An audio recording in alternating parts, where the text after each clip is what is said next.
அவர் சொன்னது என்னென்னா, நாங்கள் கடந்த மார்ச் மாதம் பலாலி விமானத்தை பார்வையிட சென்றோம். பார்வையிட சென்ற பொழுது உண்மையிலேயே அங்கு பொதுமக்கள் தங்குமிட வசதிகள் இல்லாது வெயிலில் வாடிக்கொண்டிருந்த நிலைமை காணக்கூடியதாக இருந்தது. அதை நாங்கள் கூடி சீக்கிரம் அதை மீளமைத்து தருவதாக இருந்தோம். அதற்கான நடவடிக்கை இன்றைக்கு முடிவடைந்திருக்கிறது. அதே போன்று விமான நிலையத்தை விஸ்தரிப்பதற்கான வேலையும், அதே நேரத்தில் ஓடுபாதையை எங்களுடைய ரனவே அதிகரிப்பதற்கான செயற்பாடுகளை நாங்கள் ஆரம்பித்திருக்கின்றோம். அதற்கான டெண்டர்ஸ் எல்லாத்தையும் கோல் பண்ணியிருக்கின்றோம். அப்போ இந்த நடவடிக்கை என்பது வெறுமனே அந்த மத்தள விமான நிலையத்தை போன்று எந்த விதமான ஒரு ஆய்வு இல்லாது செய்ய முடியாது. அதனால இதுக்கெல்லாம் ஒரு பிஸ்னஸ் பிளான் ஒன்று இருக்கின்றது எங்களுக்கு. அந்த பிஸ்னஸ் பிளான் படியே நாங்கள் இவைகளை நடத்தி கொண்டிருக்கின்றோம். என்கிட்ட அதன் மூலமாக செல்கின்ற பொழுதுதான் காசுகளை விரயமாக்காது ஏற்படுகின்ற நிலைமைகளுக்கு ஏற்ப இதுகளை சரிவர தயாரித்து கொள்ள முடியும் என்று நாங்கள் எதிர்பார்க்கணும். அந்த வகையில் நாங்கள் மக்களுடைய எதிர்பார்ப்புகளை பூர்த்தி செய்கின்ற நடவடிக்கையை நாங்கள் ஓரளவு பூர்த்தி செஞ்சிருக்கோம். பெரிய பெரிய குற்றங்களுக்கு நடவடிக்கை எடுக்காத தேசிய மக்கள் சக்தி அரசாங்கம் ஒப்பீட்டளவில் ஒரு சிறிய ஒரு குற்றத்துக்கு முன்னாள் ஜனாதிபதியை கைது செய்திருக்கிறார்கள் சொல்லி எதிர்ப்பு குற்றச்சாட்டு விருதுபட்சம் யோஜனா பொடி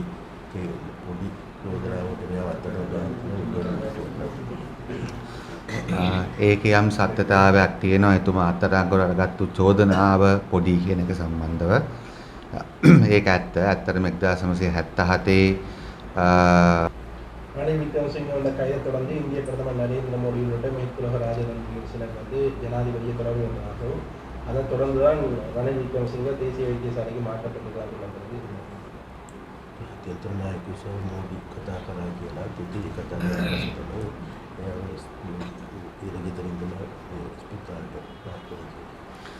මම නම් ඒ ගැන මොකුත් දන්නේ නැහැ. මම හිතන්නේ එහෙම තත්ත්වයක් අපේ රටේ නීතිය වෙනස් කරන්න ලෝකේ නායකයන් මැදිහත් වෙයි කියලා. ඒක ඒ නායකයන්ටත් කරන අපහාසයක් මම හිතන්නේ. ඕනම රටක නීතියට ලෝකේ අපි කවුරුත් ගරු කරන්න அவசியතාවයක් තිබෙනවා. அதுதான், அதாவது ஒரு பெரிய பெரிய குற்றங்கள் இருக்கின்ற பொழுது ஒரு சிறிய குற்றத்துக்காக கைது செய்யப்பட்டிருக்கின்றார் என்று. உண்மையில் இந்த ரணில் விக்ரமசிங்கா என்பவர் 1977ஆம் ஆண்டு பாராளுமன்றத்துக்கு வந்தார்கள். பாராளுமன்றத்துக்கு வந்ததுன்னு 1978ஆம் ஆண்டு நாட்டில் இனக்கலவரத்தை ஏற்படுத்தி அதன் மூலமாக நாட்டில் இருக்கின்ற பல்லாயிரக்கணக்கான மக்கள் காணாமல் ஆக்கப்பட்டார்கள், கொல்லப்பட்டார்கள். அந்த படுகொலைக்கு எதிராக இவர் அன்றையே நீதிமன்றத்தில் நிறுத்தி விசாரிக்கப்பட்டிருக்க வேண்டும். அதன் பிறகு எங்களுக்கு எல்லோருக்கும் தெரியும், 1979ஆம் ஆண்டு காலப்பகுதியில் இந்த நாட்டில் அவசரகால சட்டம், பயங்கரவாத தடுப்பு சட்டங்களை கொண்டு வந்து அதன் மூலமாக அடக்குமுறைகளை கட்டவிழ்த்து விடுகின்ற நிலைமை ஏற்பட்டது. அப்போ அந்த நிலைமையின் பொழுது அன்றைக்கும் கூட கேபினட் அமைச்சராக இருந்தவர் ரணில் விக்ரமசிங்கா.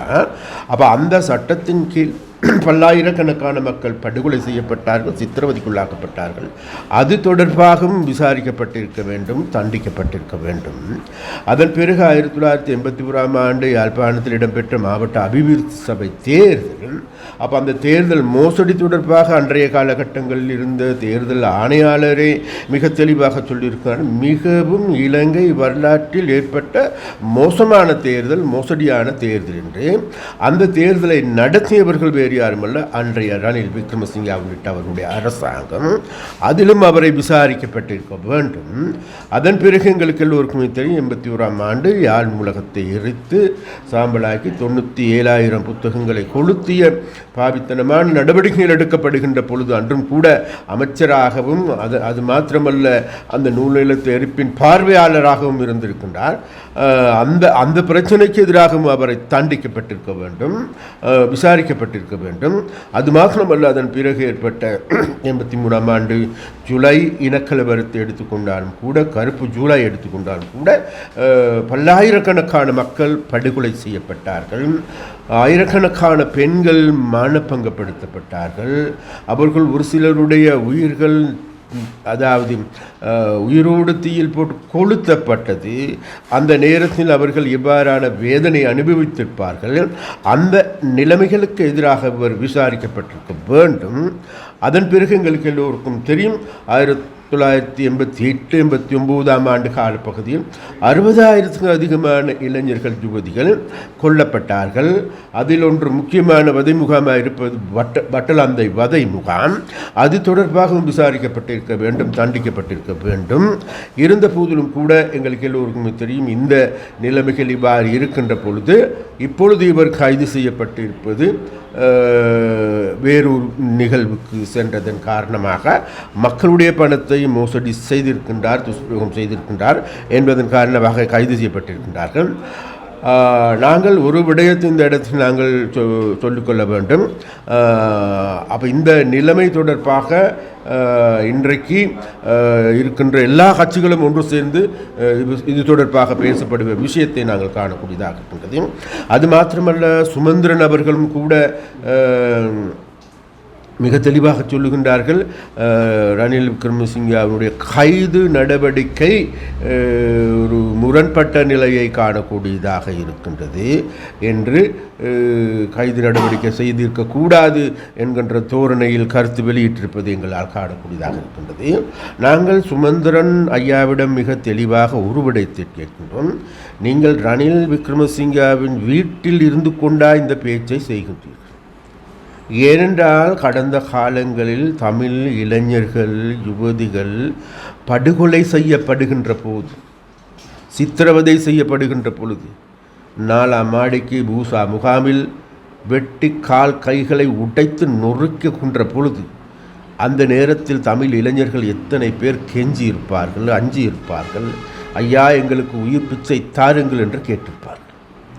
உங்களுக்கு தெரியுமா, பட்டலந்தை வதை முகாமிலும் இந்த ரணில் விக்ரமசிங்கே அவர்கள் விஸ்கி அடித்து கொண்டு சித்திரவதை செய்வதை பார்த்து ரசித்த மிருகத்தனமான மனிதன். அந்த நேரத்தில் எத்தனை இளைஞர்கள் அவர்களுடைய காலை பிடித்து ஐயா எங்களுக்கு உயிர் பிச்சை தாருங்கள் என்று ஆயிரக்கணக்கான இளைஞர்கள் கேட்டிருப்பார்கள்.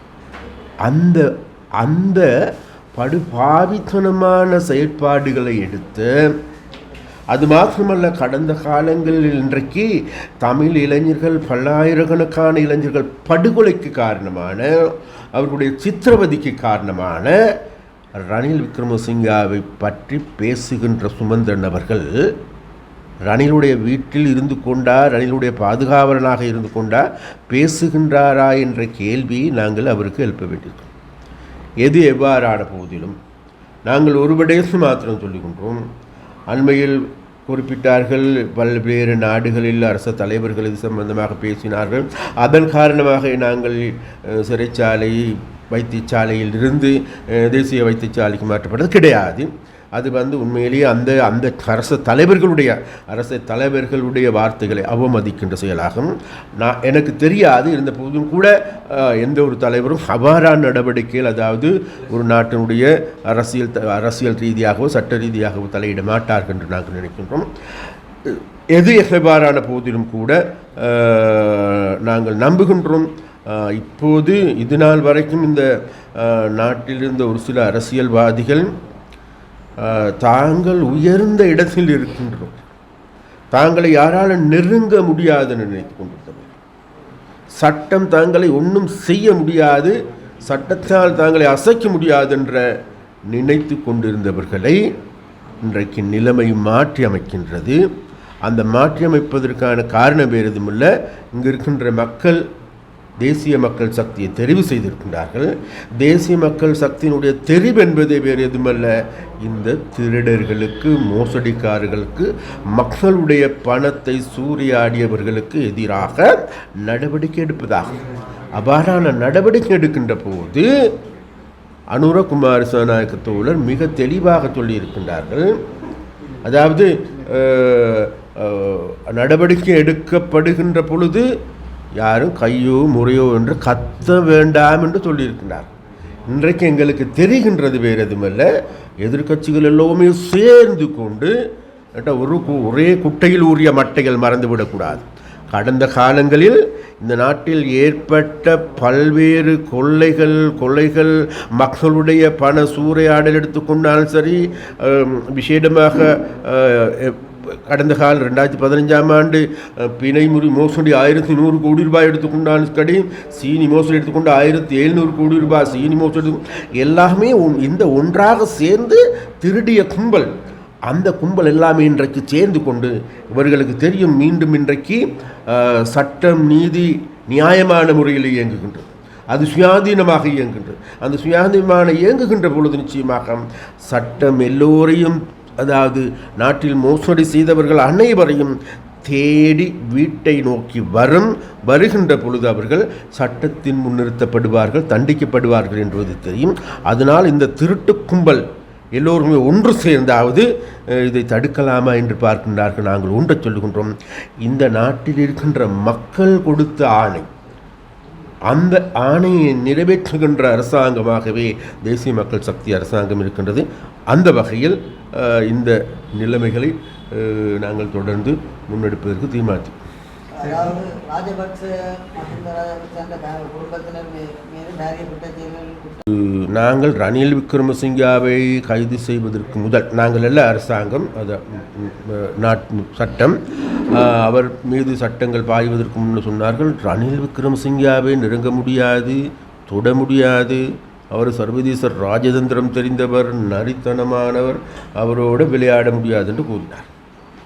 இப்பொழுது அவர்களுக்கு எல்லோருக்கும் தெரிய வந்திருக்கின்றது, அவ்வாறு கூறிய பெரிய புள்ளி என அருதிய சர்வதேச நண்பர்கள் இருப்பதாக கருதிய, தனது மூளை நரித்தனமான மூளை என்று கருதிய அவரே கைது செய்யப்பட்டிருக்கின்ற பொழுது இன்றைக்கு ராஜபக்சாக்கள் ஆட்டம் கொண்டிருக்கின்றார்கள். அப்போ அந்த வகையில் நிச்சயமாக அது நாங்கள் சொல்லுகின்றோம், எதிர்வரும் நாட்களில் இடம்பெறுகின்ற என்கிட்ட இது தொடர்கதை. அப்போ அந்த தொடர்கதையில் இந்த நாட்டுக்கு மோசடி செய்த அது ராஜபக்சாவா ரணிலா யார் என்ற கடை கிடையாது.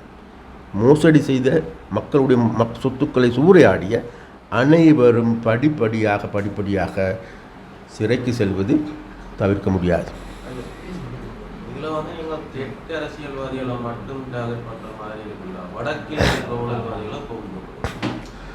ஒரு விடயம் இருக்கின்றது, அது என்கிட்ட இதை நான் சொல்லாமல் இருக்கின்ற என்னவென்றால், நிச்சயமாக இன்னும் ஒரு சில வாரங்களில் வடக்கிலும் அவ்வாறான ஒரு சில அரசியல்வாதிகளுடைய வாழ்க்கையில் வசந்தம் பிறக்கும் என்று நாங்கள் நினைக்கின்றோம்.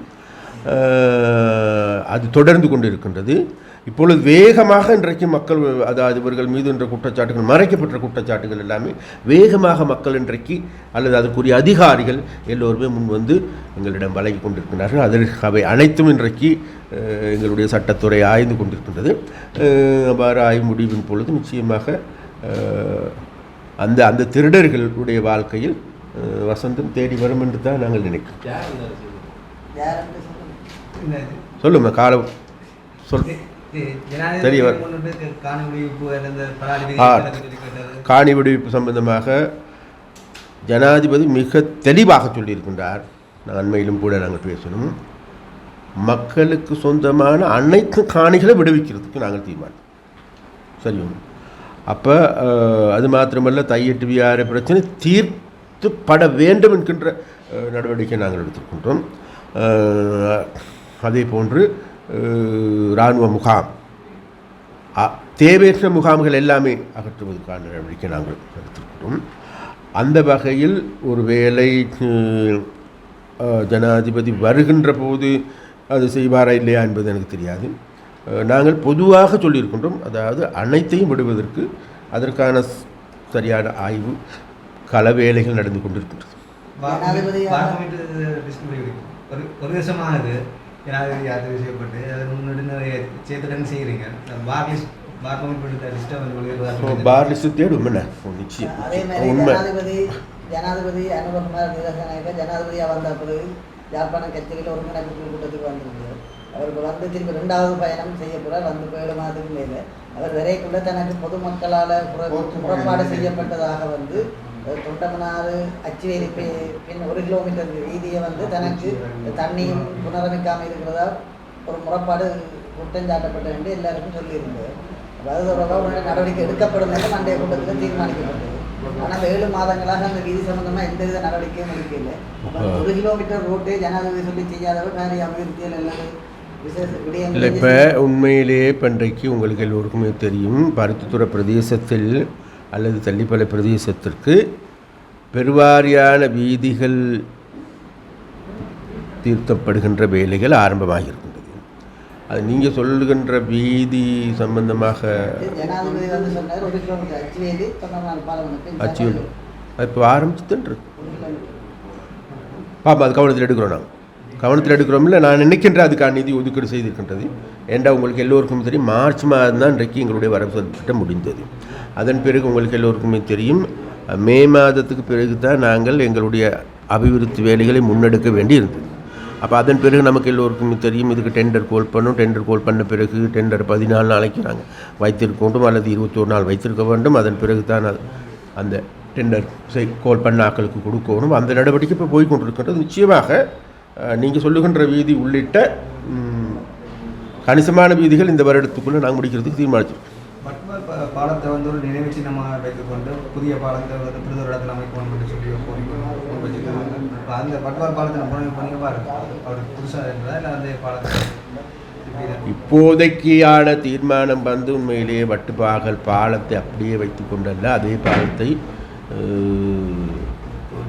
புதிதாக கட்டுவதுதான் வேலையாக இருக்கின்றது. அதுக்கு தான் இன்றைக்கி பீசிபிலிட்டி ஸ்டடீஸ் எல்லாமே செய்திருக்கின்றார்கள். அதுக்கு தான் நாங்கள் அடிக்கல் நாட்டு விழா செய்யப்போம். வடக்கு மாநிலத்தில் வந்து சுற்றுலாத்துறையின் வளர்ச்சிக்கு வந்து வடக்கு மாநிலம் அதுக்கு பொறுப்பாக இருக்க வடக்கு மாநில உள்ளூராட்சி அமைச்சு ஒத்துழைப்பு வழங்குது இல்லைன்னு சொல்லி சுற்றுலாத்துறை சார்ந்த முதலீட்டாளர்கள் குற்றச்சாட்டுகள் வீசுகிறாங்க. உண்மையில் அவ்வாறாக குற்றச்சாட்டுகள் எங்களுக்கு வந்து கொண்டிருக்கிறது. இங்கே இருக்கின்ற ஒரு சில அதிகாரிகள் உண்மையிலேயே இங்கு சுற்றுலா பயணிகள் வருகின்ற பொழுதும் சரி இங்கு முதலீட்டாளர்கள் வருகின்ற பொழுதும் அந்த முதலீட்டாளர்களை இழுத்தடிக்கின்ற ஒரு போக்கு காணக்கூடியதாக இருக்கின்றது. நிச்சயமாக நாங்கள் இவைகளை இனம் கண்டு கொண்டிருக்கின்றோம். இனம் கண்டு கொண்டது மாத்திரமல்ல குறிப்பாக இந்த அதிகாரிகள் யார் என்பது எங்களுக்கு தெரியும். அதனால் இந்த அதிகாரிகளுக்கு எதிராகவும் எதிர்வரும் நாட்களில் ஒரு சில அந்த நடவடிக்கையும் எடுப்பதற்காக நாங்கள் தீர்மானித்தோம்.